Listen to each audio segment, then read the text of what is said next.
لله رب العالمين والصلاة والسلام على أشرف المرسلين وعلى آله وصحبه أجمعين. رب اشرح لي صدري ويسر لي أمري واحلل عقدة من لساني يفقهوا قولي. أعوذ بالله من الشيطان الرجيم. بسم الله الرحمن الرحيم. أرأيت الذي يكذب بالدين فذلك الذي يدعو اليتيم ولا يحض على طعام المسكين. صدق الله العظيم. ബഹുമാന്യരായ സഹോദരന്മാരെ, സത്യവിശ്വാസികളെ,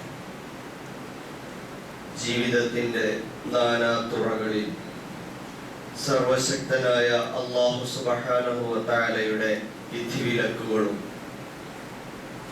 അവന്റെ അന്ത്യദൂതൻ മുഹമ്മദ് റസൂലുള്ളാഹി സ്വല്ലല്ലാഹു അലൈഹി വസല്ലമിന്റെ ജീവിതചര്യകളും ജീവിതത്തിൽ പ്രാവർത്തികമാക്കി അതിലൂടെ അല്ലാഹുവിന്റെ പ്രീതിയും പാരത്രികമായ ശാശ്വത വിജയവും നേടിയെടുക്കാൻ എല്ലാ ഓരോ സഹോദരന്മാരും നിരന്തരമായി ശ്രമിക്കണമെന്നും എല്ലാ സഹോദരന്മാരോടും ഓർമ്മിപ്പിക്കുകയാണ് പ്രത്യേകിച്ച് ഞാൻ എന്നോടും. കാര്യങ്ങൾ ശ്രദ്ധയോടെ കേൾക്കുകയും നല്ലതു മാത്രം പിൻപറ്റുകയും ചെയ്യുന്ന ചിന്തിക്കുന്ന സന്മാർഗദർശികളായ സജ്ജനങ്ങളിൽ അല്ലാഹു നാം ഏവരെയും ഉൾപ്പെടുത്തി അനുഗ്രഹിക്കുമാറാകട്ടെ. സഹോദരന്മാരെ, ഒരു ഉംറ യാത്ര കഴിഞ്ഞ് ഇവിടെ എത്തിക്കുമ്പോൾ നമ്മുടെ ഹമീദ് ഉസ്താദ് രോഗബാധിതനായി കിടപ്പിലാണ്. അല്ലാഹു സുബ്ഹാനഹു വ തആല അദ്ദേഹത്തിന്റെ എല്ലാവിധ രോഗവും ബുദ്ധിമുട്ടുകളും പരിപൂർണമായി മാറ്റി പൂർണ്ണ ശിഫ നൽകി അനുഗ്രഹിക്കുമാറാകട്ടെ. അദ്ദേഹത്തിന് പൂർണ്ണ ആരോഗ്യം നൽകി അനുഗ്രഹിക്കുമാറാകട്ടെ. പൂർണ്ണ ആരോഗ്യത്തോടെ ഇനിയും ദീർഘായുസ്സോടെ ദീനീ മാർഗത്തിൽ സേവനം ചെയ്യാനുള്ള തൗഫീഖ് നൽകി അനുഗ്രഹിക്കുമാറാകട്ടെ. നിങ്ങൾക്ക് വേണ്ടി എല്ലാവർക്കും ദുആ ചെയ്യുമെന്ന് പറഞ്ഞിരുന്നത് പോലെ ഈ മഹല്ലിലെ ഇവിടെ എത്തിപ്പെടുന്ന എല്ലാ സഹോദരങ്ങൾക്ക് വേണ്ടി പൊതുവെ ദുആ ചെയ്തിട്ടുണ്ട് എന്ന് കൂടി ഓർമ്മിപ്പിക്കുക. അല്ലാഹു എല്ലാം ഖബൂൽ ചെയ്യുമാറാകട്ടെ. സഹോദരന്മാരെ, ഒരു വലിയ ഇലക്ഷന്റെ ബഹളമയമായ അന്തരീക്ഷമെല്ലാം കെട്ടടങ്ങി വിജയത്തിന്റെ ആരവത്തിനു വേണ്ടി ജനങ്ങൾ കാത്തിരിക്കുന്ന ഒരു സന്ദർഭമാണ്.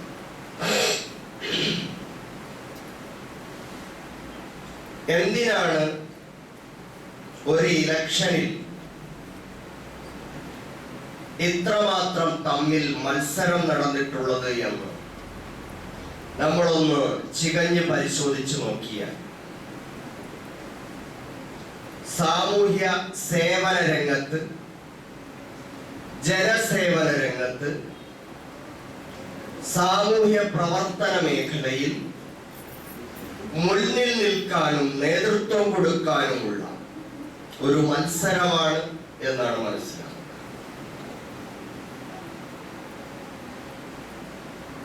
തന്റെ പാർട്ടിക്കും തനിക്കുമുള്ള ഖ്യാതിക്കും സൽപ്പേരിനുമെല്ലാം അപ്പുറം യഥാർത്ഥത്തിൽ ഇതാണ് അതിന്റെ യാഥാർത്ഥ്യം. അങ്ങനെയാണെങ്കിൽ ഒരു സത്യവിശ്വാസി അവരെ സംബന്ധിച്ചിടത്തോളം ജനസേവന രംഗത്ത് അല്ലെങ്കിൽ സാമൂഹ്യ പൊതുപ്രവർത്തന രംഗത്ത് അവൻ എങ്ങനെയാണ് അതിനെ നോക്കിക്കാണേണ്ടത്? നാളെ ഇലക്ഷന്റെ റിസൾട്ട് വരുമ്പോ ചിലര് ജയിക്കും, ചിലർ തോൽക്കും. മത്സരമായതുകൊണ്ട് തന്നെ എല്ലാവരും വിജയിച്ചു കൊള്ളണമെന്നില്ല. നമ്മൾ ഏത് പാർട്ടിയുടെ അഡ്രസ്സിൽ പ്രവർത്തിച്ചു, ഏത് ബാനറിൽ നമ്മൾ ജനങ്ങളുടെ മുമ്പിൽ വോട്ട് അഭ്യർത്ഥിച്ചിട്ടുണ്ടോ, അതല്ലെങ്കിൽ നമ്മൾ ആർക്ക് വോട്ട് ചെയ്തിട്ടുണ്ടോ, ആ മേൽവിലാസങ്ങളെല്ലാം മാറ്റിവെച്ചുകൊണ്ട് ഒരു ശരാശരി മുസ്ലിം എന്ന നിലയിൽ ഞാൻ എങ്ങനെയാണ് ഈ പൊതുപ്രവർത്തനത്തെ നോക്കിക്കാണേണ്ടത്? നമ്മളൊരു സത്യവിശ്വാസിയാണെങ്കിൽ എന്ന് പറഞ്ഞാൽ ഒരു സത്യവിശ്വാസിയുടെ വിശ്വാസം, ആരാധനാ കാര്യങ്ങൾ, അനുഷ്ഠാന കാര്യങ്ങൾ, അവന്റെ ജീവിത മേഖലയുമായി ബന്ധപ്പെട്ട കുടുംബം, വിദ്യാഭ്യാസം, തൊഴില്, സാമൂഹ്യ ബന്ധങ്ങൾ, ഇടപെടലുകൾ, സേവനങ്ങൾ, രാഷ്ട്രീയം, എല്ലാ മേഖലകളെയും എങ്ങനെയാണ് കൊണ്ടുപോകേണ്ടതെന്ന് അല്ലാഹു സുബ്ഹാനഹു വ തആല സവിശദം അവന്റെ ദിവ്യ വെളിപാടിലൂടെ നമുക്ക് മുമ്പിൽ വിശദീകരിച്ച് തന്നിട്ടുണ്ട്. അങ്ങനെ വരുമ്പോ നമ്മൾ അല്ലാഹുവിൽ വിശ്വസിക്കുന്നുണ്ടെങ്കിൽ, പരലോകത്തിൽ വിശ്വസിക്കുന്നുണ്ടെങ്കിൽ, നമ്മുടെ പൊതുപ്രവർത്തനത്തിന്റെ, സാമൂഹ്യ പ്രവർത്തനത്തിന്റെ, രാഷ്ട്രീയ പ്രവർത്തനത്തിന്റെ പ്രചോദനവും അടിത്തറയും അല്ലാഹുവും പരലോകവുമാണ്. അല്ലാഹു സുബ്ഹാനഹു വ തആല നമ്മളോട് ഒരു ചോദ്യം ചോദിക്കുന്നുണ്ട്. ആരാണ് മതത്തെ നിഷേധിക്കുന്നവൻ? ആരാണ് പടച്ചവനെ നിഷേധിക്കുന്നവൻ? ആരാണ് പരലോകത്തെ നിഷേധിക്കുന്നവൻ? നീ കണ്ടിട്ടുണ്ടോ? അറഅയ്തല്ലദീ യുകസ്സിബു ബിദ്ദീൻ. അറഅയ്ത, നീ കണ്ടിട്ടുണ്ടോ? അല്ലദീ യുകസ്സിബു ബിദ്ദീൻ, മതത്തെ, പടച്ചവനെ, പരലോകത്തെ തള്ളിക്കളയുന്ന, നിഷേധിക്കുന്ന, കളവാക്കുന്ന ആളെ നീ കണ്ടിട്ടുണ്ടോ? അങ്ങനെ ചോദിക്കുമ്പോൾ നമ്മൾ എന്ത് വിചാരിക്കും? ഏതോ നിരീശ്വരവാദികളാണ്, ഏതോ നമസ്കാരമില്ലാത്ത ആളുകളായിരിക്കും, ഏതോ ഹറാമുകൾ പ്രവർത്തിക്കുന്ന ആളുകളായിരിക്കാം തൊട്ടുടനെ പറയാൻ പോകുന്നത്. എന്നാൽ അല്ലാഹു നമ്മെ ഞെട്ടിപ്പിച്ചുകൊണ്ട് ചോദിക്കുന്ന ചോദ്യം, ആ ചോദ്യത്തിന്റെ ഉത്തരം അവൻ തന്നെ ആ നിഷേധിയായ ആളിലേക്ക് വിരൽ ചൂണ്ടി ഇങ്ങനെ തെളിച്ചു കൊണ്ടുവരികയാണ്.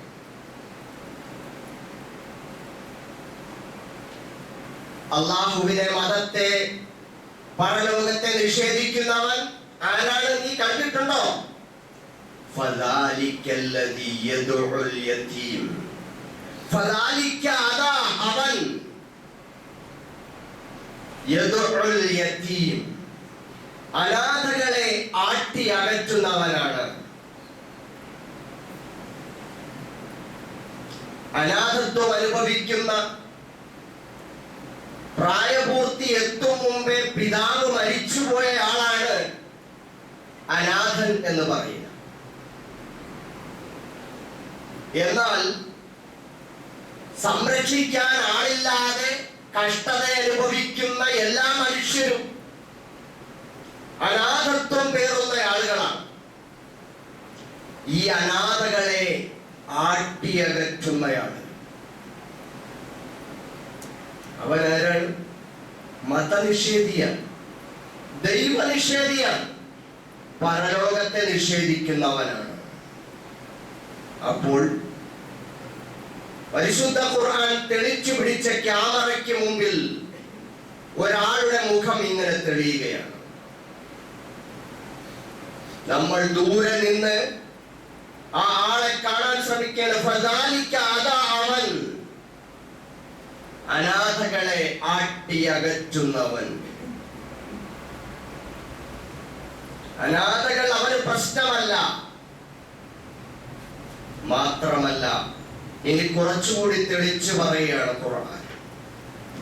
വലാ യഹുല്ലു അലാ തുആമിൽ മിസ്കീൻ.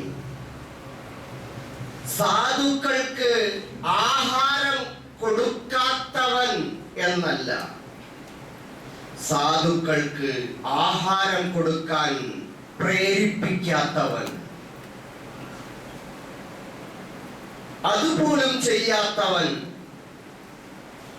അപ്പോ അനാഥകളെ ആട്ടിപ്പായിക്കുന്ന, സാധുക്കൾക്ക് അന്നം കൊടുക്കാൻ പ്രേരിപ്പിക്കാത്തവൻ, അവനാണ് മതനിഷേധി.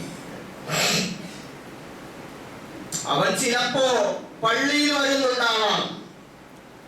ഫവൈലുൻ ലിൽ മുസല്ലീൻ, എന്നിട്ട് നമസ്കരിക്കുന്നുണ്ട്, നമസ്കാരക്കാർക്ക് നാശം. എന്താണ് അവന്റെ നമസ്കാരത്തിന്റെ നില, അവസ്ഥ? അല്ലദീന ഹും അൻ സ്വലാത്തിഹിം സാഹൂൻ. അവൻ അവന്റെ നമസ്കാരത്തെ വിട്ട് അശ്രദ്ധയിലാണ്, ഭക്തിയില്ലാതെ, ഭയഭക്തിയില്ലാതെ നമസ്കരിക്കുകയാണ്. അല്ലദീന ഹും യുറാഊൻ. അവൻ പ്രകടനപരമായിട്ടാണ് നമസ്കരിക്കുന്നത്, ആളെ കാണിക്കാൻ വേണ്ടിയാണ്. ജനങ്ങളെ കാണിക്കാൻ വേണ്ടി, ഞാൻ നമസ്കാരക്കാരനാണ്, മാന്യനാണെന്ന് കാണിക്കാൻ വേണ്ടി പള്ളിയിലേക്ക് ആളുകൾക്കൊപ്പം വരുന്നു, ഭക്തിയില്ലാതെ നമസ്കരിക്കുന്നു. അങ്ങനെയുള്ളവനാണ്. ഒന്നുകൂടി ഖുർആൻ തെളിച്ചു പിടിച്ചിരിക്കുന്നു വാക്യം. വീണ്ടും ഖുർആൻ പറഞ്ഞു ഒന്നുകൂടി, വയംനഊനൽ മാഊൻ. പരോപകാരം ചെയ്യാത്തവനെന്നല്ല, പരോപകാരം ചെയ്യുന്നതിനെ തടയുന്നവനാണ്. ആർക്കെങ്കിലും എന്തെങ്കിലും ഉപകാരം ചെയ്യാൻ പോയാൽ പോലും, അൽമാഊൻ എന്ന് വെച്ചാൽ വളരെ നിസാരമായ, നന്നേ നിസാരമായ ഒരു ഉപകാരം പോലും ചെയ്യാൻ തടസ്സപ്പെടുത്തുന്നവൻ. അപ്പൊ ഇവിടെ മതനിഷേധി എന്ന് പറഞ്ഞാൽ ഈ 4 വിശേഷണങ്ങളിലൂടെ മതനിഷേധിയുടെ മുഖത്തെ അല്ലാഹു തെളിച്ച് തെളിച്ച് തെളിച്ച് തെളിച്ച് കൊണ്ടുവന്ന് നമ്മുടെ മുമ്പിൽ നിർത്തിയിരിക്കുന്നു. ഇവനാണ് മതനിഷേധി, ദൈവനിഷേധി, പരലോക നിഷേധി. ആരവൻ? അവൻ അനാഥകളെ ആട്ടി അകറ്റുന്നവൻ, പാവങ്ങൾക്ക് അന്നം കൊടുക്കാൻ പ്രേരിപ്പിക്കാത്തവൻ, അശ്രദ്ധമായി ഭക്തിയില്ലാതെ നമസ്കരിക്കുന്നവൻ, ചെറിയ പരോപകാരങ്ങൾ പോലും തടയുന്നവൻ. ഇവനാണ് യഥാർത്ഥത്തിൽ മതദ്രോഹി, പടച്ചവന് എതിര് പ്രവർത്തിക്കുന്നവൻ, പരലോകത്തിൽ വിശ്വാസം. സഹോദരന്മാരെ, അപ്പൊ ഒരു മുഅ്മിൻ ആരായിരിക്കണം? ഒരു മുഅ്മിൻ ജനസേവകനായിരിക്കണം. നാട്ടിലുള്ള അനാഥകൾ, അഗതികൾ, അശരണർ, പാവപ്പെട്ടവർ, കഷ്ടത അനുഭവിക്കുന്നവർ, പ്രയാസപ്പെടുന്നവർ, ഇവർക്കെല്ലാം വേണ്ടി നെട്ടോട്ടമോടുന്നവനായിരിക്കണം, അവരുടെ അത്താണിയായിരിക്കണം. ഇതേതെങ്കിലും രാഷ്ട്രീയ പാർട്ടികളുടെ കുത്തകയല്ല. ഈ ജനസേവന പ്രവർത്തനം എന്ന് പറയുന്നത് ഏതെങ്കിലും സംഘടനകളുടെ കുത്തകയല്ല, സാമൂഹ്യ സന്നദ്ധ പ്രവർത്തകരുടെ മേൽവിലാസത്തിൽ മാത്രം നടത്തേണ്ടതല്ല. ഓരോ മുഅ്മിനും ദൈവനിഷേധിയാവാതിരിക്കാൻ, പരലോകത്തെ നിഷേധിക്കുന്നവനാവാതിരിക്കാൻ, ദീനിനെ നിഷേധിക്കുന്നവനാവാതിരിക്കാൻ ഈ സേവനങ്ങൾ ചെയ്തുകൊണ്ടിരിക്കണം. നാട്ടിലുള്ള അനാഥർ എന്ന് പറയുമ്പോ ബാപ്പയില്ലാത്ത മക്കൾ, ഉമ്മയില്ലാത്ത മക്കൾ, ഉമ്മയും ബാപ്പയും ഉണ്ടായിട്ടും അനാഥർക്ക് തുല്യമായി ജീവിക്കുന്നവർ, സംരക്ഷിക്കാൻ ആളില്ലാത്തവർ, മിസ്കീൻ, അവർക്ക് ആഹാരം കൊടുക്കാൻ പ്രേരിപ്പിക്കാതിരിക്കുക.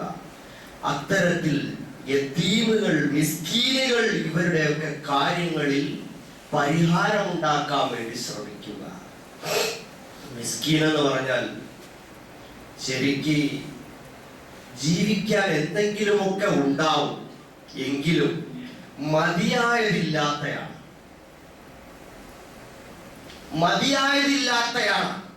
അങ്ങനെയുള്ള മനുഷ്യർ നമുക്ക് ചുറ്റും ധാരാളമുണ്ട്.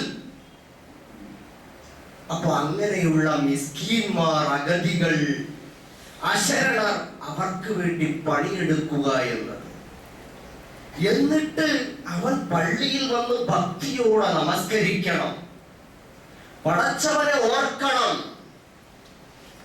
സൂക്ഷ്മതയോടുകൂടി നമസ്കാരത്തിന്റെ കാര്യത്തിൽ നിഷ്ഠയുണ്ടാവണം, പരോപകാരങ്ങൾ ചെയ്യണം, ചെയ്യാൻ പ്രേരിപ്പിക്കണം. ഇതവന്റെ വിശ്വാസിയുടെ മുഖമുദ്രയാണ്. സഹോദരന്മാരെ, നമ്മൾ മുസ്ലിങ്ങളാണെങ്കിൽ ജനസേവനം, പൊതുപ്രവർത്തനം എന്ന് പറയുന്നത് നമ്മുടെ ജീവിതത്തിൽ നിന്ന് ഒഴിച്ചുകൂടാൻ പാടില്ലാത്തതാണ്. എപ്പോഴെങ്കിലും ഒന്ന് നമസ്കരിച്ചിട്ട് പോയാൽ നമ്മൾ അല്ലാഹുവിൽ വിശ്വസിച്ചവരാവൂല, പരലോകത്തിൽ വിശ്വസിച്ചവരാവൂല.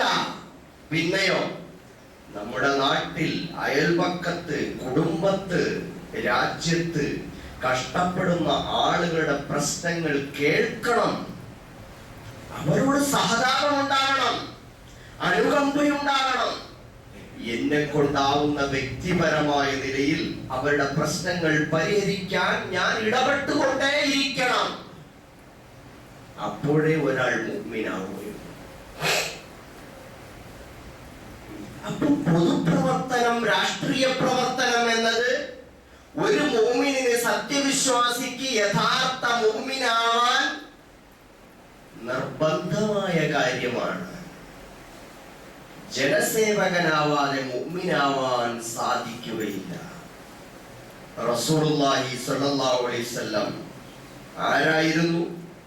നബി തിരുമേനി അനാഥനായിരുന്നു. അവിടുന്ന് ഉമ്മയില്ലാതെ, ബാപ്പ ജനിക്കും മുമ്പേ മരിച്ചുപോയി. ജനിച്ച് 6 കൊല്ലം കഴിഞ്ഞപ്പോ ഉമ്മയും മരിച്ചുപോയി. പിന്നെ ഉപ്പാപ്പ ഏറ്റെടുത്തു. 2 കൊല്ലം കഴിഞ്ഞപ്പോൾ ഉപ്പാപ്പയും മരിച്ചു. 8ാമത്തെ വയസ്സിൽ തികച്ചും അനാഥനായി. അബൂ ത്വാലിബ് ഏറ്റെടുത്തു, മൂത്താപ്പ. അങ്ങനെ അനാഥനായി അബൂ ത്വാലിബ് മൂത്താപ്പയുടെ ചിറകിലേറിയാണ് ആ കുഞ്ഞു വളർന്നത്. ആടിനെ മേച്ചു കച്ചവടം ചെയ്തു സ്വന്തം കാലിൽ നിൽക്കാൻ ശേഷി വന്നപ്പോൾ ആ നാട്ടിലുള്ള ആളുകൾക്കൊക്കെ അത്താണിയായി മാറി. അന്ത ഉമ്മുൻ അം അബൂ മാ റഅയ്നാ ഫീഹിമാ മിസ്ല ഹുസ്നിക ഖത്തു യാ സയ്യിദി ഖൈറൻ നബി. നമ്മൾ പാട്ട് പാടാറില്ലേ? അങ്ങെന്റെ ഉമ്മയാണോ, അതല്ല എന്റെ ഉപ്പയാണോ, എന്റെ ബാപ്പയാണ്.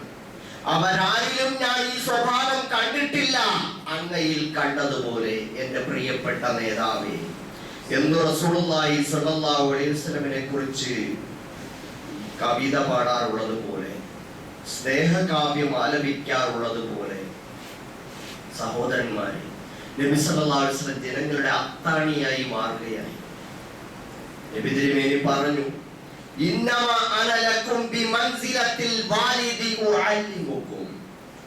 ഞാൻ നിങ്ങൾക്ക് നിങ്ങളുടെ ഒരു പിതാവിന്റെ സ്ഥാനത്താണ് കേട്ടോ. ഞാൻ നിങ്ങളെ പഠിപ്പിക്കുന്നുമുണ്ട്, നിങ്ങൾക്ക് വിദ്യാഭ്യാസം തരുന്നുണ്ട്. ഞാൻ നിങ്ങളുടെ ഒരു പിതാവിന്റെ സ്ഥാനത്താണ്. മാകാന മുഹമ്മദുൻ അബാ അഹദിൻ മിൻ റിജാലിക്കും. പരിശുദ്ധ ഖുർആൻ പറഞ്ഞു, മുഹമ്മദ് സ്വല്ലല്ലാഹു അലൈഹി വസല്ലം നിങ്ങളുടെ ആരുടെയും ബാപ്പയല്ല, പിതാവല്ല. പക്ഷെ ഇവിടെ റസൂലുള്ളാഹി സ്വല്ലല്ലാഹു അലൈഹി വസല്ലം പറഞ്ഞത് എന്താ? ബിമൻസിലത്തിൽ വാലിദ്, നിങ്ങളുടെ രക്ഷകർത്താവിന്റെ, പിതാവിന്റെ സ്ഥാനത്താണുള്ളത് എന്ന് പറഞ്ഞാൽ നിങ്ങൾക്ക് രക്ഷകർതൃത്വം നൽകി നിങ്ങളെ നിങ്ങളാക്കി മാറ്റാൻ, നിങ്ങളുടെ ഊണിലും ഉറക്കത്തിലും വേദനയിലും സന്തോഷത്തിലും നിങ്ങൾക്കൊപ്പം നിൽക്കുന്നവനാണ് ഞാൻ. അല വലിയുമല്ല വലിയല. രക്ഷകർത്താക്കളില്ലാതെ നിങ്ങൾ ആരെങ്കിലും വിഷമിക്കുന്നുണ്ടോ, പ്രയാസപ്പെടുന്നുണ്ടോ, എനിക്ക് ആരുമില്ലല്ലോ എന്ന് ഓർത്തിട്ട് വിലപിക്കുന്നുണ്ടോ? ഞാനുണ്ട് നിങ്ങൾക്ക്. അന വലിയുമല്ല വലിയലഹു. രക്ഷകർത്താക്കളില്ലാത്തവരുടെ രക്ഷകർത്താവാണ് ഞാൻ. അഫുക്കു ആനിഹി വഅദ്ദി ദൈനഹു. ഞാൻ അവരുടെ ആരെങ്കിലും തടങ്കലിൽ, ശത്രുക്കൾ അവരെ തടവിൽ പാർപ്പിച്ചിരിക്കുന്നുണ്ടെങ്കിൽ ഞാൻ അവരെ മോചിപ്പിക്കാൻ വേണ്ടി ശ്രമിക്കാം. ആർക്കെങ്കിലും കടം കൊണ്ട് പൊറുതിമുട്ടുന്നുണ്ടെങ്കിൽ അവന്റെ കടത്തിൽ നിന്ന് രക്ഷപ്പെടുത്താൻ ഞാൻ ശ്രമിക്കാം. അല്ലാഹുവിന്റെ റസൂൽ സല്ലല്ലാഹു അലൈഹി വസല്ലം. വീണ്ടും റസൂലുള്ളാഹി സ്വല്ലല്ലാഹു അലൈഹി വസല്ലം പറഞ്ഞു, അന ഔലാ ബിൽ മുഅ്മിനീന മിൻ അൻഫുസിഹിം. ഞാൻ ജനങ്ങൾ, സത്യവിശ്വാസികൾക്ക് അവരുടെ സ്വന്തം ജീവനേക്കാൾ അടുത്താണുള്ളത്. ഏറ്റവും അടുത്ത രക്ഷകർത്താവാണ്.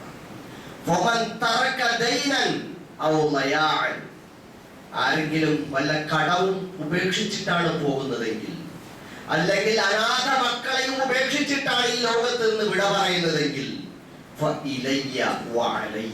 എന്നിലേക്ക് വിട്ടേക്കൂ, ഞാനത് ഏറ്റെടുത്തുകൊള്ളാം. നിങ്ങൾ എന്തിനാണ് പേടിക്കുന്നത്? ആരെങ്കിലും വല്ല സമ്പത്തും ഉപേക്ഷിച്ചിട്ടാണ് പോകുന്നതെങ്കിൽ എനിക്കത് വേണ്ട, അത് അതിന്റെ അനന്തരാവകാശികൾക്ക് കൊടുത്തോളൂ. പക്ഷേ നിങ്ങൾ സമ്പത്തല്ല ഉപേക്ഷിച്ചു പോകുന്ന, കടമാണ് ഉപേക്ഷിച്ചു പോകുന്നതെങ്കിൽ ഞാൻ ഏറ്റോളാം, ഇങ്ങോട്ട് വിട്ടേക്ക്. നിങ്ങൾ മക്കൾ അനാഥരായി പോകുമെന്ന് പേടിയുണ്ടോ? നിങ്ങൾ എന്നെ ഏൽപ്പിക്കും, ഞാൻ നോക്കിക്കോളാം. അല്ലാഹുവിന്റെ റസൂൽ സല്ലല്ലാഹു അലൈഹി വസല്ലം. സഹോദരന്മാരെ, ഇത് അല്ലാഹുവിന്റെ റസൂലിന്റെ സ്വഭാവം. ഇതാണ് സൂറത്തുൽ മാഊൻ. അതിൽ യഥാർത്ഥത്തിൽ ഒരു മുഅ്മിനിന്റെ സ്വഭാവം എന്താകണമെന്ന് അഗതിക്ക്, അനാഥന്, അശരണന്, പാവപ്പെട്ടവർക്ക് അത്താണിയാവണം.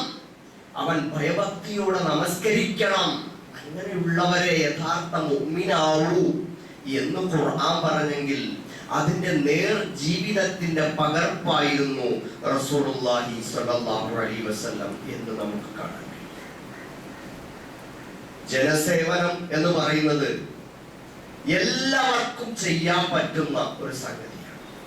ഇത് ഓരോ മുഅ്മിനായ വ്യക്തിയും ചെയ്യേണ്ടതാണ്. തന്നാലാവുന്ന നിലയിൽ പാവപ്പെട്ടവരെ, അവരെ കേൾക്കാനും അവരെ ഉൾക്കൊള്ളാനും അവരോട് അനുകമ്പ പുലർത്താനും അവരുടെ പ്രശ്നങ്ങൾ പരിഹരിക്കാനും മറ്റുള്ളവരെ അവരുടെ പ്രശ്നങ്ങൾ പരിഹരിക്കാൻ വേണ്ടി പ്രേരിപ്പിക്കാനും ഒക്കെയുള്ള ശ്രമങ്ങൾ ഓരോ മുഅ്മിനും നടത്തണം. ചില ആളുകളുണ്ട്, എന്തു വന്നാലും അവർ തിരിഞ്ഞു നോക്കൂല. അവർക്ക് ആകെ എന്താണ്? പള്ളി വീട് ഇതായി, അല്ലെങ്കിൽ ദിക്റ്, ദുആ, സ്വലാത്ത്, ഇതൊക്കെ മാത്രമേ ഉണ്ടാവുള്ളൂ. അതൊക്കെ വേണ്ടതാണല്ലോ. പക്ഷേ നിങ്ങൾ കടന്നു വരുന്ന വഴിയിൽ എത്ര പാവങ്ങൾ ഉണ്ടാകും? നമ്മൾ ജീവിക്കുന്ന വീട്ടു പരിസരത്ത് എത്ര പാവങ്ങൾ ഉണ്ടാകും? എത്രയോ ആളുകൾ എന്തെല്ലാം പ്രയാസം പേറിയിട്ടാണ് നടക്കുന്നത്. ഈ ഒരു മനസ്സുള്ള ആളുകളെ പള്ളിയിൽ ഒരുമിച്ച് കൂട്ടുമ്പോ എത്ര പേര് അങ്ങോട്ടും ഇങ്ങോട്ടും വിശേഷം തിരക്കുന്നുണ്ട് സഹോദരന്മാരെ. എന്തെല്ലാം ദുഃഖങ്ങളുമായിട്ടാണ് ഒരു ജുമുഅയ്ക്ക്, ഒരു ജമാഅത്തിന് നമ്മുടെ സഹോദരങ്ങൾ ഒത്തുകൂടുന്നത്. നമുക്ക് പരസ്പരം അറിയാൻ പറ്റുന്നുണ്ടോ?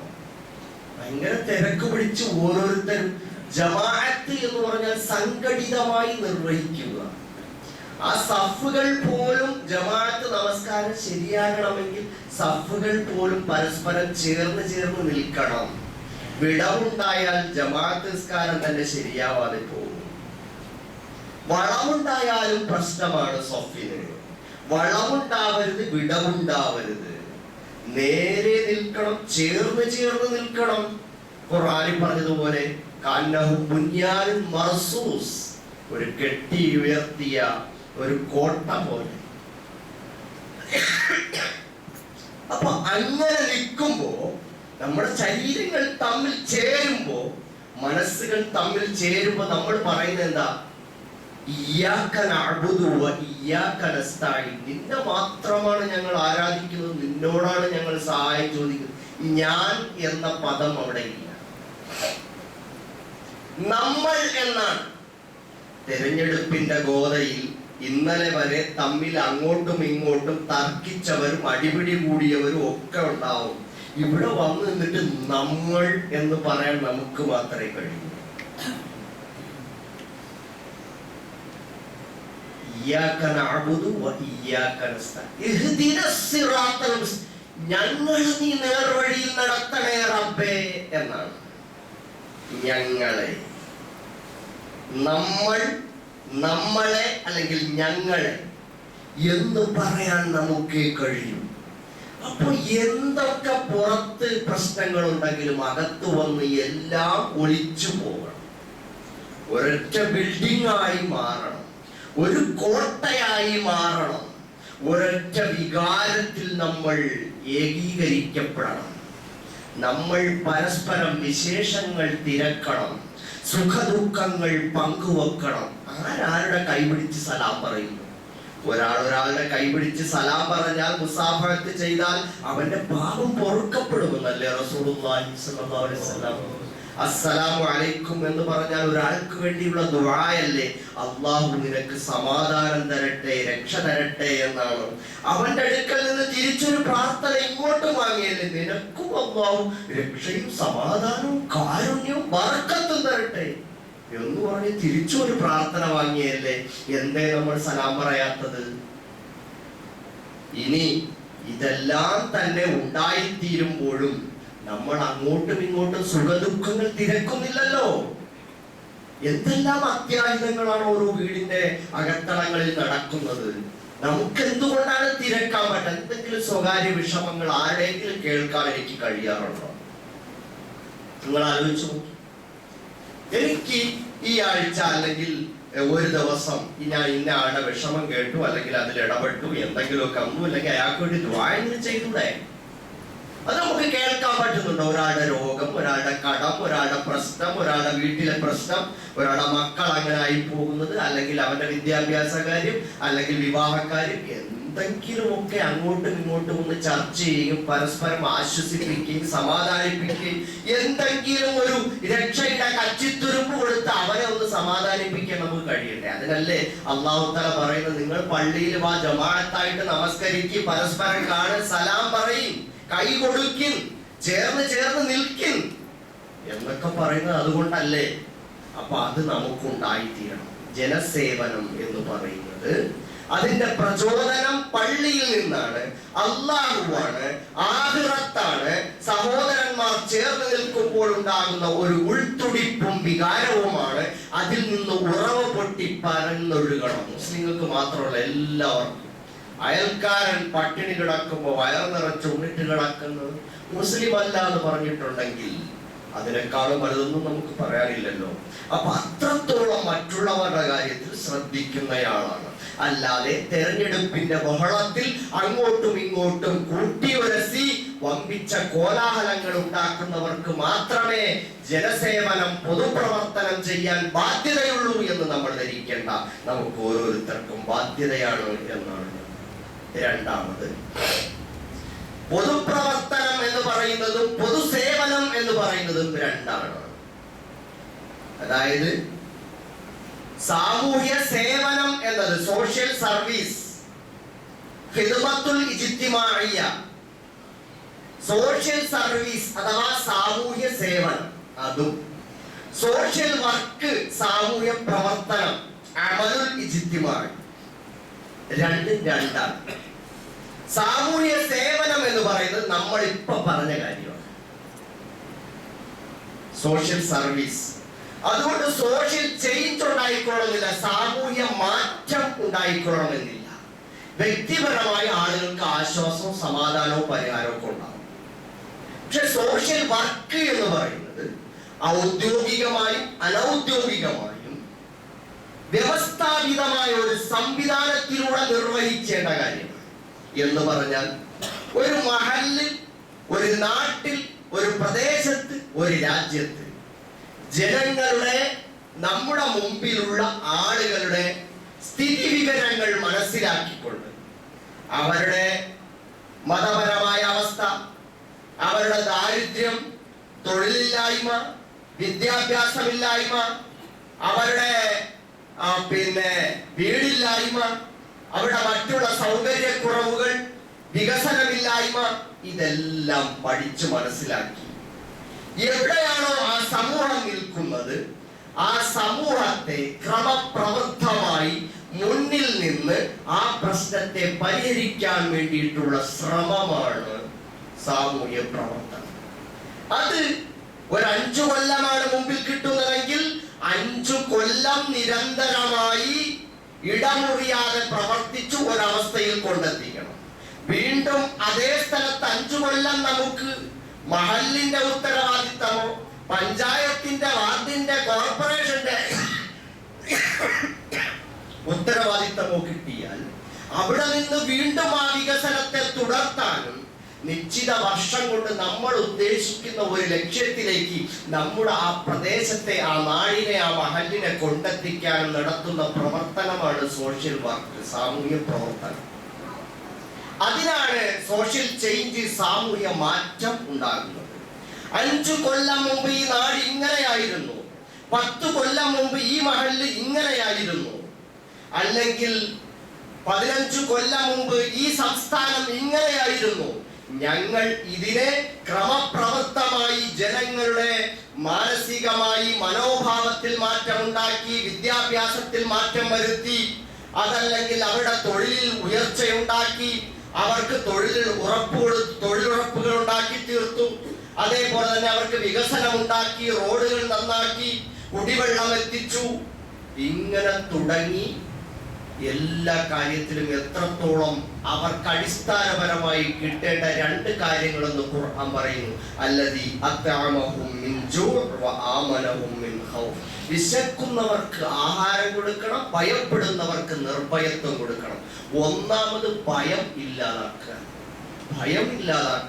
നിർഭയമായി അന്തസ്സായി തല ഉയർത്തി ധൈര്യസമേതം ജീവിക്കാനുള്ള ഒരുത്തരെയും ഭയപ്പെടേണ്ട, ഞങ്ങൾ ഇവിടെ ഉണ്ടെന്ന് പറയണം, കൂടെ ഉണ്ടാവണം. പ്രത്യേകിച്ച് നമ്മൾ ജീവിക്കുന്ന ഒരു രാജ്യത്ത് പട്ടിണിയേക്കാൾ പ്രധാനം, ആഹാരം കയ്യിൽ കിട്ടിയാൽ തിന്നാനുള്ള ഒരു സ്വസ്ഥത വേണ്ടേ? ഇപ്പൊ ഗസയിലെ സഹോദരങ്ങളുടെ കയ്യിൽ ആഹാരം കയ്യിൽ കിട്ടി ബോംബ് മോളിൽ നിന്ന് വീണോണ്ടിരുന്നാൽ ഈ ആഹാരം കഴിക്കാൻ പറ്റുമോ? അപ്പൊ മനുഷ്യന്റെ പ്രാഥമിക ആവശ്യം എന്താണ്? നിർഭയത്വമാണ്. ആരെയും ഭയപ്പെടണ്ട എന്ന് പറയാനും ധൈര്യപ്പെടുത്താനും കഴിയും. അതോടൊപ്പം വിശക്കുന്നവന്റെ വിളി കേൾക്കാൻ, അവൻ അന്നം കൊടുക്കാൻ സാധിക്കണം. അവന്റെ ജീവിതത്തിന് ആവശ്യമായ കുടിവെള്ളം എത്തിക്കാൻ കഴിയണം, വിദ്യാഭ്യാസം കൊടുക്കാൻ കഴിയണം, വികസനം എത്തിക്കാൻ കഴിയണം.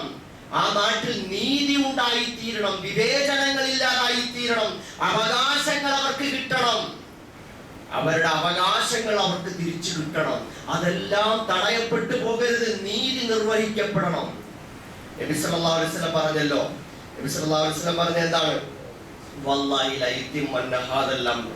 അതായത് ഒരാൾ വന്നിട്ട്, ചില ആളുകൾ വന്നിട്ട് നബിയോട് പറഞ്ഞു, ശത്രുക്കളുടെ ആക്രമണമേറ്റിട്ട് പ്രയാസപ്പെട്ടിട്ട് നബിയോട് വന്നിട്ട് പറഞ്ഞു, നബിയേ അലാ തസ്തൻസിറു ലനാ അലാ തദ്ഉ ലനാ, അങ്ങ് ഞങ്ങൾക്ക് വേണ്ടി അല്ലാഹുവിനോട് സഹായം ചോദിക്കുന്നില്ലേ, പ്രാർത്ഥിക്കുന്നില്ലേ?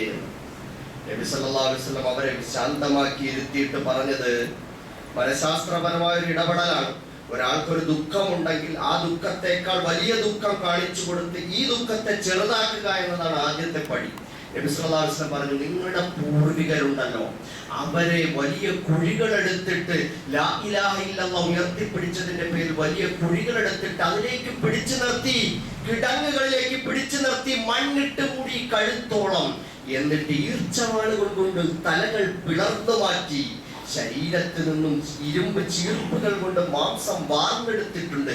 എന്നിട്ടും അവർ ഉറച്ചു നിന്നിട്ടുണ്ട്. വലാകിന്നകും തസ്തഅജിലൂൻ, പക്ഷെ നിങ്ങൾ ധൃതി കാണിക്കുകയാണ് എന്ന് പറഞ്ഞാൽ, സഹായം എന്നൊക്കെ പറഞ്ഞാൽ സമാധാനത്തിനേ വരുള്ളൂ, സാവകാശമേ വരികയുള്ളൂ, അത് ഒറ്റയടിക്ക് അങ്ങോട്ട് കിട്ടുകയില്ല. നിങ്ങൾ ധൃതി കാണിക്കാതെ നിങ്ങൾ പ്രവർത്തിക്കണം. എന്നിട്ട് നബി പറഞ്ഞതെന്താ? വല്ലാഹി അല്ലാഹുവിനാണ് സത്യം. അല്ലാഹുവിന്റെ ഈ ദീൻ ഇവിടെ തുടങ്ങിയിട്ടേ ഉള്ളൂ. പടച്ചോൻ ഇത് പൂർത്തിയാക്കുക തന്നെ ചെയ്യും. ആരൊക്കെ ആക്രമിച്ചാലും കൊന്നാലും കലാപം ഉണ്ടാക്കിയാലും നശിപ്പിക്കാൻ ശ്രമിച്ചാലും പടച്ചോനാണ് ഒരു ഉറപ്പ് ഞാൻ തരാം, അല്ലാഹ് ഇത് പൂർത്തിയാക്കുക തന്നെ ചെയ്യും. എത്രത്തോളം എന്നാൽ ഈ ദീൻ പൂർത്തിയായി കഴിയുമ്പോൾ സമൂഹത്തിൽ എന്തനുഭവപ്പെടും? حتى يسير الراكب من صنعاء إلى حضرموت لا يخاف إلا الله. ഒരു യാത്രക്കാരന് ഈ സൻആ മുതൽ ഹളറമൗത്ത് വരെ പടച്ചോനെ അല്ലാതെ ആരെയും പേടിക്കാതെ നിർഭയമായി സഞ്ചരിക്കാൻ കഴിയുന്ന ഒരു സാമൂഹിക സ്ഥിതിവിശേഷം വരിക തന്നെ ചെയ്യും. വലകിന്നകും തസ്തഅജിലൂൻ, പക്ഷേ നിങ്ങൾ ധൃതി കാണിക്കുകയാണ്. അതാണ് ഇസ്ലാം. ഞാൻ പറഞ്ഞത് ഇതാണ് പരിശുദ്ധ ഇസ്ലാം മുമ്പോട്ട് വെക്കുന്നത്. രണ്ട് കാര്യങ്ങൾ. ഒന്ന്, സത്യവിശ്വാസി എന്ന നിലയിൽ വൈയക്തികമായി വ്യക്തിപരമായി ഓരോരുത്തരിലും നിക്ഷിപ്തമായിട്ടുള്ള അള്ളാഹു ചുമത്തിയിട്ടുള്ള സാമൂഹ്യ സേവന പ്രവർത്തനങ്ങൾ നമ്മൾ ചെയ്യണം. രണ്ടാമത്, നമ്മുടെ അധികാര സ്ഥാനങ്ങളിൽ, നമ്മുടെ നേതൃതലത്തിൽ, അത് മഹല്ല് തലത്തിലായാലും അതല്ലെങ്കിൽ പൊതുപ്രവർത്തന രംഗത്ത് രാഷ്ട്രീയ ജനപ്രതിനിധികളായാലും ആരായാലും നേതൃപരമായി ജനങ്ങളുടെ ഉത്തരവാദിത്തം ഏറ്റെടുത്ത് നിൽക്കുമ്പോൾ ആ മേഖലയിലുള്ള അവസ്ഥകൾ കൃത്യമായി പഠിച്ചുകൊണ്ട് ആ ജനങ്ങളെ ക്രമപ്രവൃത്തമായി വളർത്തി ഉയർത്തി ശാക്തീകരിച്ച് സമ്പൂർണ്ണ പുരോഗതിയിലെത്തിക്കാൻ ഒരു ലോങ് ടൈം പ്ലാൻ കണ്ടുകൊണ്ട് ക്രമപ്രവൃത്തമായി അവിശ്രമം പണിയെടുക്കുക എന്നതാണ് ജനപ്രതിനിധികളുടെ ഉത്തരവാദിത്വം എന്ന് പറയുന്നത്. അതിന് കൂടെ നിൽക്കുക, അവരെ സഹായിക്കുക എന്നതാണ് നമ്മുടെ ബാധ്യത. ഇതുകൊണ്ട് അവർക്ക് എന്ത് കിട്ടുമെന്ന് ചോദിച്ചാൽ ഇത് പേരിനും പ്രശസ്തിക്കും വേണ്ടിയല്ല, ഇത് പണത്തിനല്ല, കൈക്കൂലി വാങ്ങാനല്ല, അഴിമതി നടത്താനല്ല, പൊതു ഫണ്ടുകൾ തട്ടിയെടുക്കാനല്ല, നരകത്തിലേക്ക് പാലം പണിയാനല്ല. മറിച്ച് ഒരു സത്യവിശ്വാസിയുടെ ലക്ഷ്യമെന്താ?